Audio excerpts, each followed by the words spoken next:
அஸ்ஸலாமு அலைக்கும் வரஹ்மத்துல்லாஹி வபரகாத்துஹு. அல்ஹம்துலில்லாஹி ரப்பில் ஆலமீன். வஸ்ஸலாத்து வஸ்ஸலாம் அலா அஸ்ரஃபில் அம்பியாஇ முர்சலீன் நபியனா முஹம்மத் வ ஆலிஹி வஸாபிஹி அஜ்மஈன். அம்மாபாத். கண்ணியத்துக்குரிய எல்லாம் வல்ல அல்லாஹு ஜல்லசானு தாலாவின் நல்லடியார்களே, அன்பிக்கினிய சகோதர சகோதரிகளே, பிரமத அன்பர்களே, நண்பர்களே, உங்கள் அனைவரின் மீதும் அந்த ஏக இறைவனுடைய சாந்தியும் சமாதானமும் என்றென்றும் நிலவ பிரார்த்திப்பதோடு நான் சங்கை அப்துல் அஜீஸ். அல்லாஹ்வுடைய அருளால் அனைவரும் மிக நலமாக இருப்பீர்கள் என்று நம்புகிறேன். அல்ஹம்துலில்லாஹ். எல்லா புகழும் அல்லாஹ்வுக்கே. இது மரணமும் மறுமையும் என்ற தலைப்பில் இதற்கு முதலாவது பாகம் ஒன்று பதிவு செய்திருக்கிறோம். அதில் மரண பயம் சம்பந்தமாக இரண்டு விதமாக மனிதர்கள் மரணத்தை பற்றி பயப்படுகிறார்கள் என்பதை பற்றி சில செய்திகளை உங்களுக்கு கவனத்தில் கொண்டு வந்தோம். மேலும் மரண சிந்தனையே மறுமை சிந்தனையின் அடிப்படை என்பதை பற்றி இந்த காணொலியில் பாகம் 2 நம்ம பார்க்க இருக்கிறோம். மரண சிந்தனையே மறுமை சிந்தனையின் அடிப்படை. அதுதான் மிக முக்கியமான அம்சமாக இஸ்லாம் நமக்கு கற்றுத்தருகிறது. அவைகளையும் சரியாக நம்ம புரிந்து கொண்டு ஒவ்வொரு நிமிடமும் நம் வாழ்க்கையில் மரணத்தை நாம் எதிர்பார்த்தவர்களாக இருக்க வேண்டும். அல்லாஹு ரப்புல் ஆலமீன் எந்த நேரத்தில் நம்முடைய ரூஹை கைப்பற்ற இருக்கிறான் என்பது அவனுக்கு மட்டுமே தெரிந்த ஒரு செய்தி. வேறு யாராலும் தெரியாது, யாருக்கும் தெரியாது. அது எப்போ வரும் என்பது நமக்கு தெரியாது. அதனால் நம்முடைய வாழ்நாளில் ஒவ்வொரு நிமிடமும் நாம் மரணத்தை எதிர்பார்த்தவர்களாக கழிக்க வேண்டுமேயானால் அதற்குரிய முழுமையான செய்திகளை அல்லாஹ்வும் ரசூலும் என்ன சொல்லியிருக்கிறார்கள் என்பதை தெளிவாக நம்ம புரிந்து கொண்டு அதில் முழுமையாக நம்பிக்கை கொண்டு அதன் அடிப்படையிலே நம்மை நாம் தயார்படுத்தி கொள்ள வேண்டும். மறுமை வாழ்வு என்பது இந்த உலகில் மனிதன் செய்த செயல்களுக்கு ஏற்ப கூலி வழங்கப்பட்டு நன்மை செய்தவர்களுக்கு சுவனமும் தீமை செய்தவர்களுக்கு நரகமும் விதிக்கப்படும். அதிலே அவர்கள் நிரந்தரமாக இருப்பார்கள். அதாவது சொர்க்கத்துக்கு யாருக்கு அல்லாஹ் சொர்க்கத்தை வழங்கியிருக்கிறானோ அவர்கள் சொர்க்கத்தில் நிரந்தரமாக இருப்பார்கள்.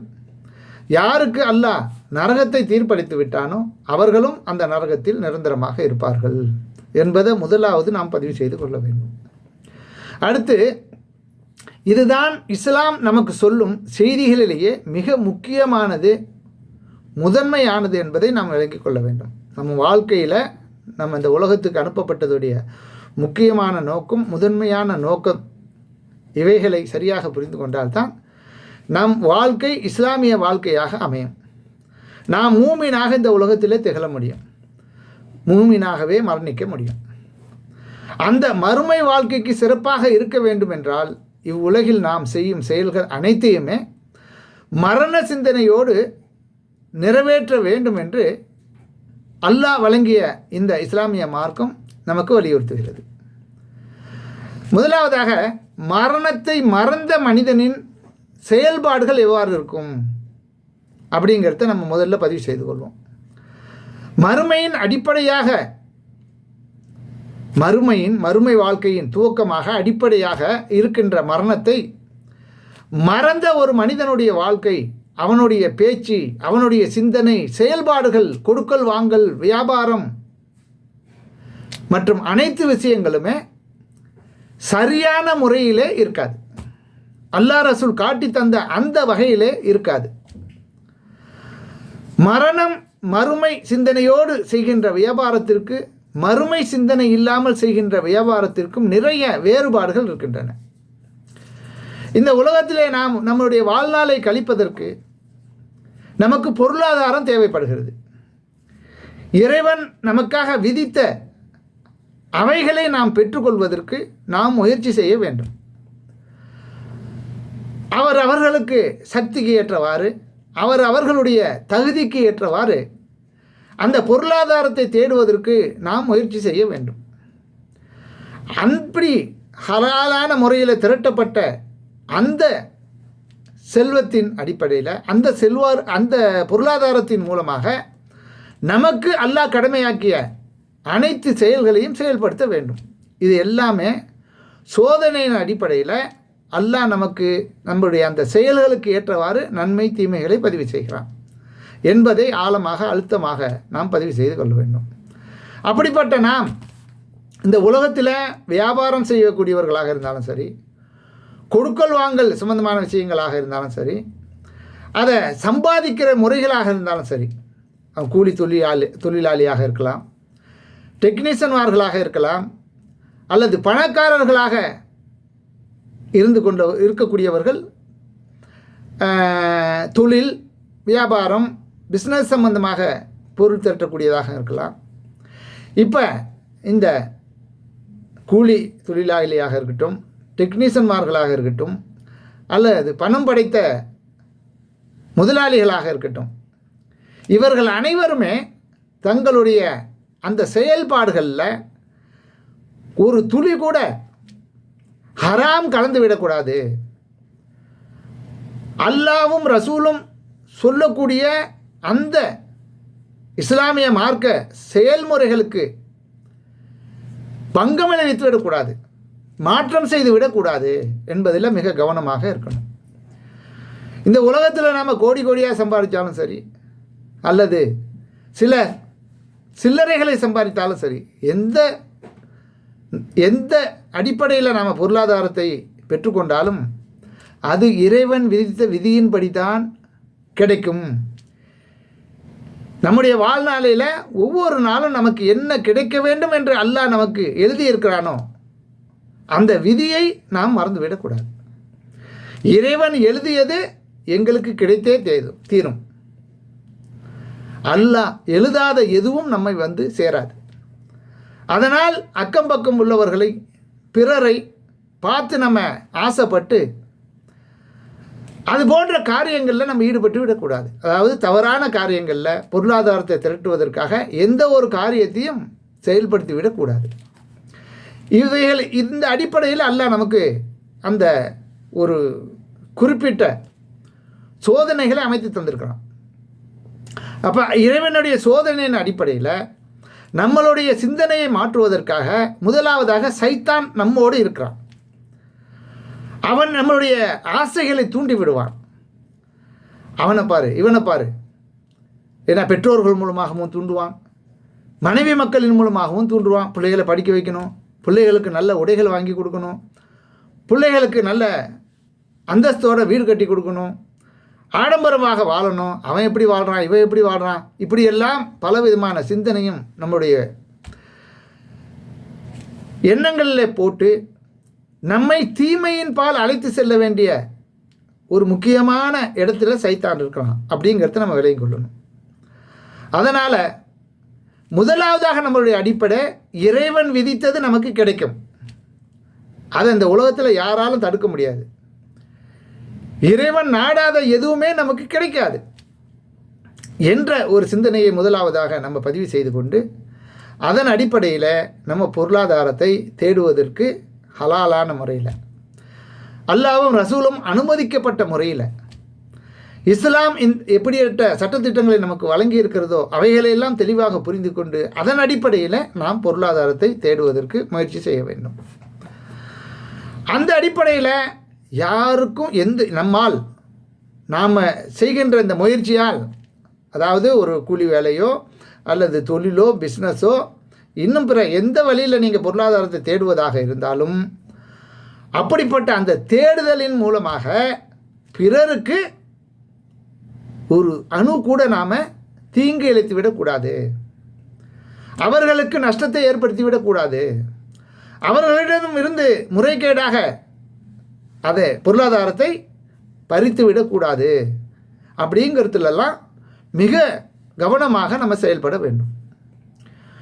அப்படி செயல்பட்டு நியாயமான முறையில் இறைவனுடன் பிரார்த்தனையுடன் நம்மளுடைய முயற்சிகளை நாம் மேற்கொண்டால் நமக்கு எழுதிய அல்லாஹ் விதித்த அந்த விதி கண்டிப்பாக கிடைக்கும்.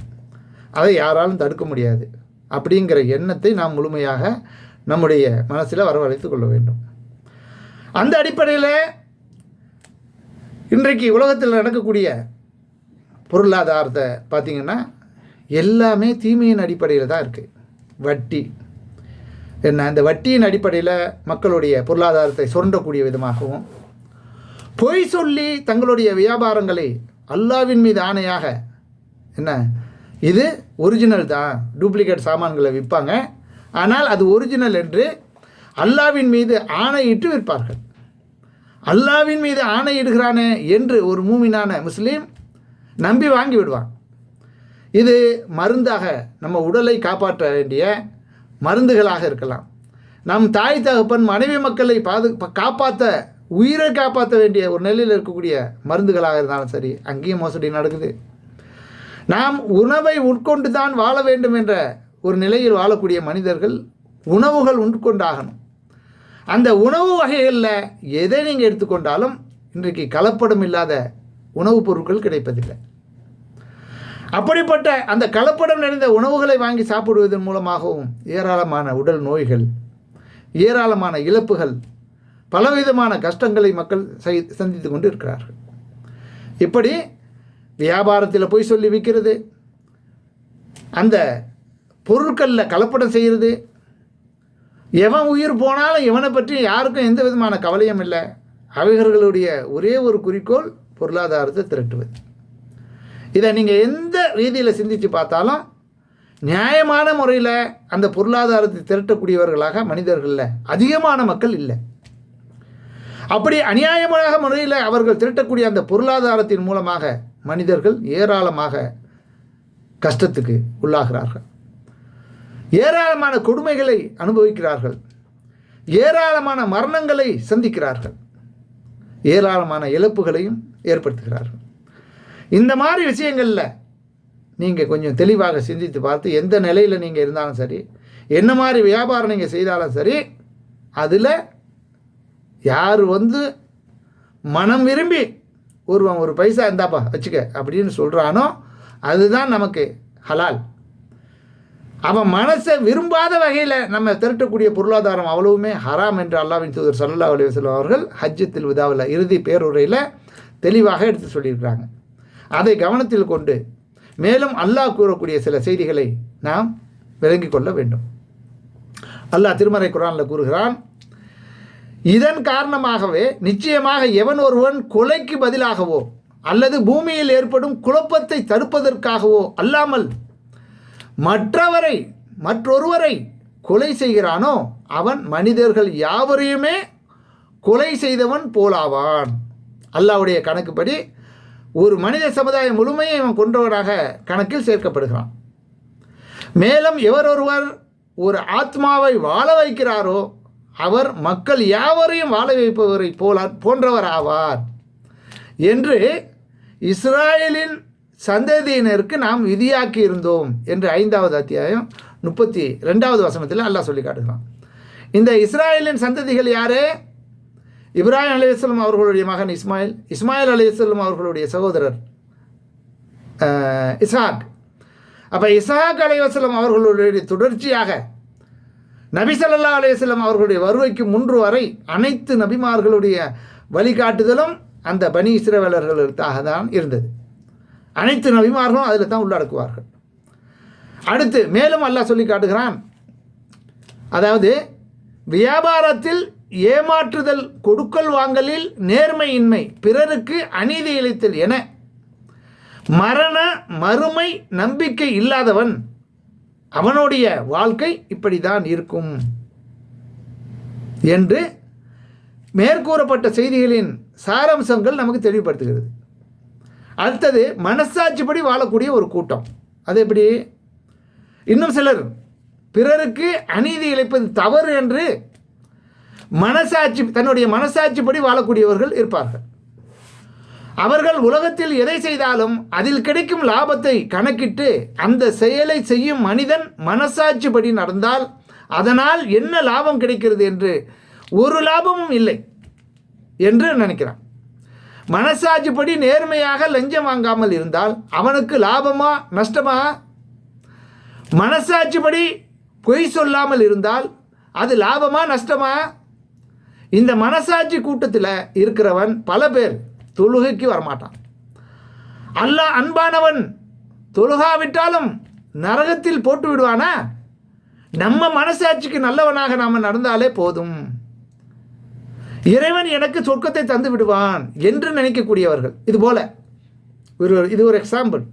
இதுபோல உள்ள மனிதன் இருக்கிறான். நான் மனசாட்சிப்படி வாழ்கிறவன், நான் யாருக்கும் துரோகம் செய்ய மாட்டேன், பிறருடைய பொருளை நாம் அழகான முறையில் எடுக்க மாட்டேன் அப்படின்னு சொல்லிக்கொண்டு வணக்க வழிபாடுகளில் நம்பிக்கையில் மோசடி செய்யக்கூடியவனாக அவன் இருப்பான். அவனுடைய நினைப்பு அல்லாஹ் என்னை ஒன்றும் செய்ய மாட்டான், எனக்கு சொர்க்கத்தை தருவான்னு நினைக்கிறான். அதாவது தன் மனசுக்கு எது நல்லதென்று படுகிறதோ அதை அவன் செய்பவன். தன் மனசுக்கு எது தீயது என்று படுகிறதோ அதை ஓரளவு செய்யாமல் அதிலிருந்து மன அமைதி அவன் அடைகிறான். அதை செய்யாத இருக்கிறதின் காரணமாக அதன் மூலமாக அவன் மன அமைதி அடைகிறான். அப்போ அல்லாஹ்வும் ரசூலும் எதை சொன்னார்களோ அதை பற்றி அவனுக்கு கவலை இல்லை. அவனுக்கு எது நல்லதுன்னு படுதோ, அவனுக்கு எது கெட்டதுன்னு படுதோ அதை தான் அவன் செய்கிறான்.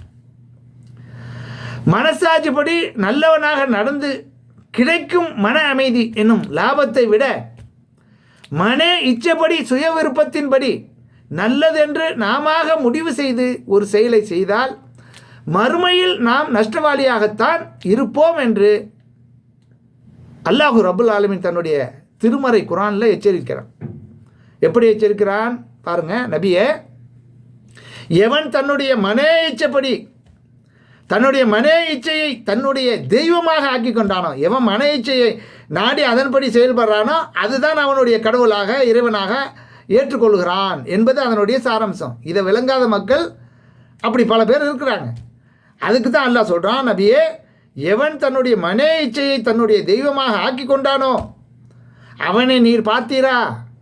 மேலும் அறிந்தே அல்லாஹ் அவனை வழிகேட்டில் விட்டு அவனுடைய காதுகள் மீதும் இருதயத்தின் மீதும் முத்திரையிட்டு இன்னும் அவனுடைய பார்வை மீதும் திரையை அமைத்து விட்டான். இப்படிப்பட்டவர்களுடைய உதாரணம் உண்மை என்னவென்றால், காது கேட்காம செஞ்சிட்டான், கண்ணு பார்க்காம செஞ்சிட்டான், சிந்திக்கிற ஆற்றலை எடுத்துட்டான், அவன் நினைக்கிறது தான் சரின்னு சொல்லி அவன் மனசாட்சிக்கு கட்டுப்படக்கூடியவனாக அவன் மனசாட்சியவே அவன் கடவுளாக ஆக்கி கொண்டான்.